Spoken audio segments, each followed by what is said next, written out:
Alright, so all we have to do is find his younger self, and that's gonna be it. Oh, duh, soup kitchen. Perfect. The soup kitchen under new management. Hooray.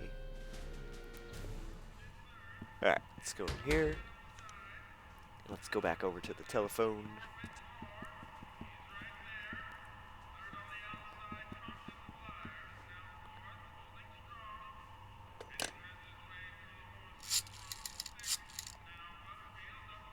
You only dialed 2 numbers. Brown residence. Hi. Do you know where I could find Emmett Brown? Young Master Brown is currently tending to his clerking duties at the courthouse. Who may I say is calling? The courthouse? Doc never told me he worked at the courthouse.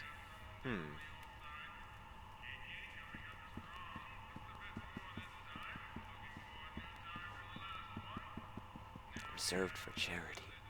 Exit the door. Boom. So, the courthouse. Well, let's ask him if he knows why he's at the courthouse. Let's run. Run. There we go. Much faster. Okay. Window. Psst, Doc! Marty, have you found my younger self yet? No, you've worked at the courthouse? So, according to the British guy on the phone, you're working at the courthouse. Of course. In the summer of '31, my father made me work as a junior clerk. That doesn't sound like any fun. I hated every minute of it. My father was, strict. In any event, you should head over to the courthouse right away and introduce yourself to me. What does a law clerk do anyway? Horrible paper shuffling task, but that's unimportant. Get yourself to the courthouse and find me. Oh my god, this is gonna be crazy. Okay, let's do this one first. Guess who I bumped into at the soup kitchen? My grandfather. No! Don't worry, I didn't talk to him or change his future or anything. Good. I wish I could, though. This era's tannin is treating him like dirt. Don't worry. If history plays out as it's supposed to, he'll soon be out from under Kit Tannen's thumb and free to live out his life as a humble accountant with your grandma. What was her name again? Sylvia. Right, Sylvia. I know this really isn't the right time or place, but I found your notebook. Ah, so that's where I left it. Why'd you bring it here? Because the bank's selling off all your stuff. They can't do that. That's what I keep trying to tell him. Well, you hold on to it for safekeeping. We'll deal with my financial situation in 1986 after we save me from a grisly death in 1931. Alright, so let's go. No, not escape. Stab. Bang in there, Doc. Not the best choice of words, Marty. Shh, I'm trying my best. Alright, so let's go to the courthouse. Run. Faster. Oh god. Okay, this way. This way. And through this kiosk-y thing. Back down here. Dog. Road. Can I cross the road? Yes, I can. Courthouse. Go up the steps. Okay, so let's see if I can... Courthouse doors. Oh. Don't touch those! These are very sensitive legal documents. Nobody is supposed to handle them but sworn officers of the court. Judge Brown says so. Judge Brown? Doc. Nice to meet you. I'm, Harry Callahan. Emmett Brown. But I am a law clerk, not a doctor. Now please get out of my way. I have important business to transact. Naturally, h2 of a multiplied by the inversion of h has to come out less than expectation value. Listen, Emmett, you don't know me, but I'm your friend. I'm not big on friends. They get in the way of work. What's this important business you're up to? It's a legal matter, very complicated, very abstruse. I need to obtain 5 sets of initials on every copy of this writ of indemnification before before Judge Brown can even think of granting a waiver to the party in the first part. You have no idea what it's about, do you? That's how important it is.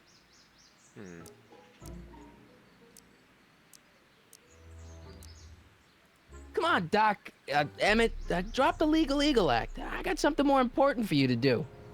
Mr. Callahan, I'll have you know that the law is the very mortar that holds society together, and we in the legal profession are like brick masons building the edifice of the future.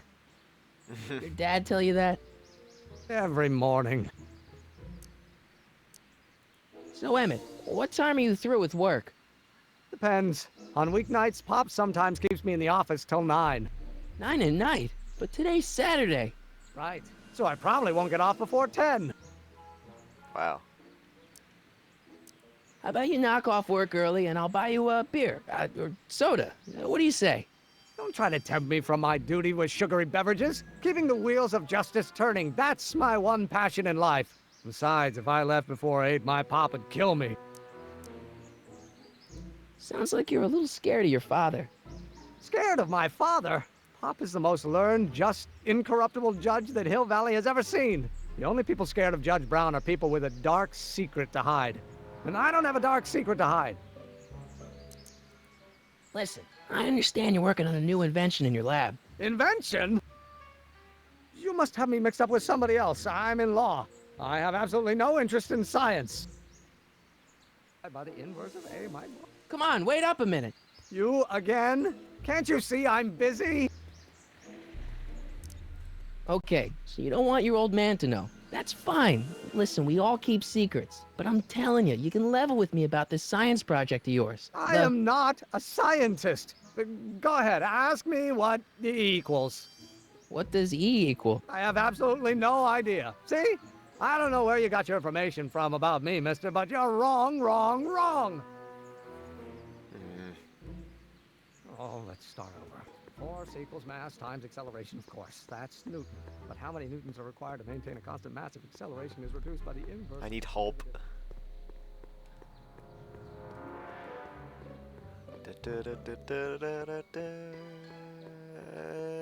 There we go. Go. Psst, Doc. Marty, how goes the escape plan? Well, I met your younger self, Great. and I gotta say, you're kind of uptight. What? You won't even talk to me. I find that hard to believe. Tell me what happened. I tried asking him about your rocket drill, but he says he's not a scientist. What? What? Father. What's he got to do with this?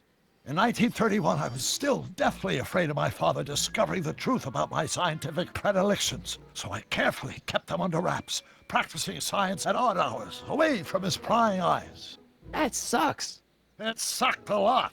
Fortunately, I eventually stood up to him, but right now, my younger self probably thinks you've been sent by my father to check up on me.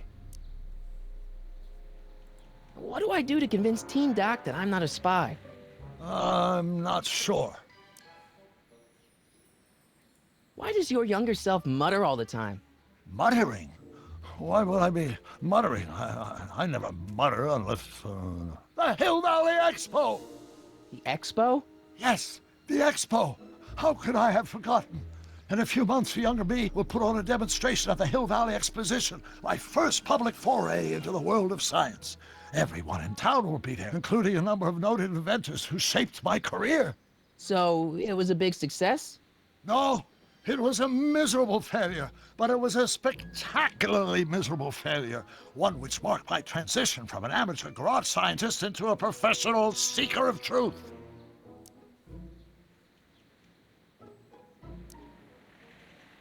What does this expo have to do with you muttering all the time? When I was younger, I used to relieve stress by working on complex mathematical conundrums. No doubt my younger self is working on some impossible problem in an attempt to work off cerebral steam in the weeks before the exposition. What was I muttering about? I don't know, h to the something with an inverse of something else. I'm not so good at equations. That's too bad.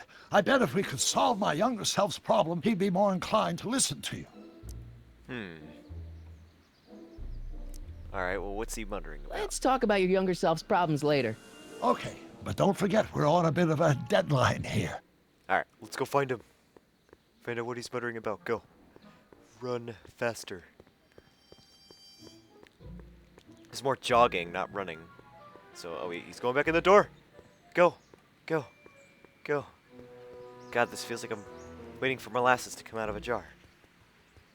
Hurry. Da, da, da, da, da, da, da. Oh, is he going Now, in? if H stands for one, I don't need to go in there anymore. Oh, well there, go back over there. Go. Version of H has to come out less than expectation value of A, right? No. What am I missing here? Will you just give me a chance? Harassment's a federal crime, Mr. Callahan. See, I'm sort of in the science business myself. That's why I sought you out. Not that I care in the least, because science is the furthest thing from my own area of interest, which is law, but I don't believe you. It's true. I'm a scientist. So tell me something, Mr. Scientist, from your vast storehouse of scientific knowledge. The leg bone's connected to the thigh bone? Amazing. Come on, you could trust me, Doc. Emmett, it's your future I'm looking out for, in more ways than one. What are you talking about? I'm talking about you and science. Oh, that word again! If you insinuate I'm a scientist once more, I'll sue you for defamation of character! If the coefficient of friction remains constant and the gravitational constant is variable. Wait, is that even possible? Oh, let's start over. Force equals mass times acceleration, of course. That's Newton. But how many newtons are required to maintain a constant mass if acceleration is reduced? Go back to the dock and see if we can say that he's muttering force mass acceleration stuff. Psst, Doc. Ah. I'm still not making any headway with your younger self, Doc. Really?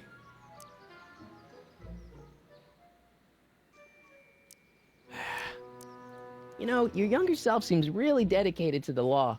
It's a facade, I assure you. I had to keep up appearances to appease my father. I still can't figure out what your younger self is muttering about. Blast!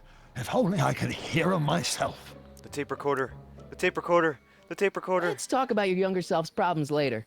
Okay, but don't forget we're on a bit of a deadline here. I've got it. Ha. Wait. Oh, there it is, right here. This one. Use. Okay, let's go. Wait. Was middle mouse button? Really? Okay. There we go. Alright. I don't know why I didn't think of that before. Oh, no. Don't go in the soup kitchen. Go back over here. Back over here. Running very slowly. But we've got it. Don't worry. And there he is. Okay, wait. Think. Tape recorder, use. Oh, think, Emmett, think. H to the A multiplied by the inverse of A. H to the A multiplied by the inverse of A.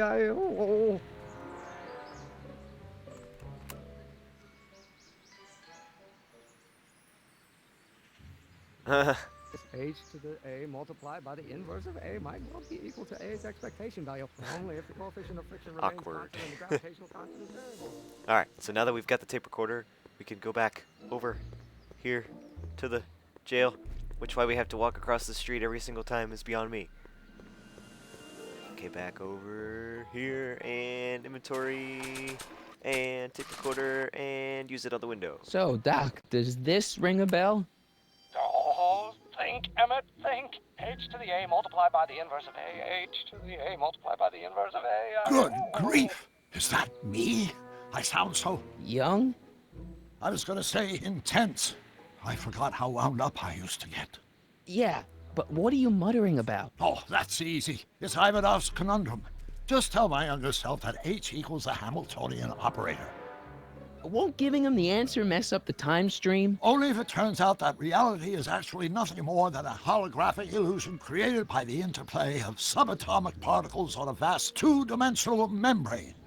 So... It'll be fine. Yeah, sure. I understood every single word of that.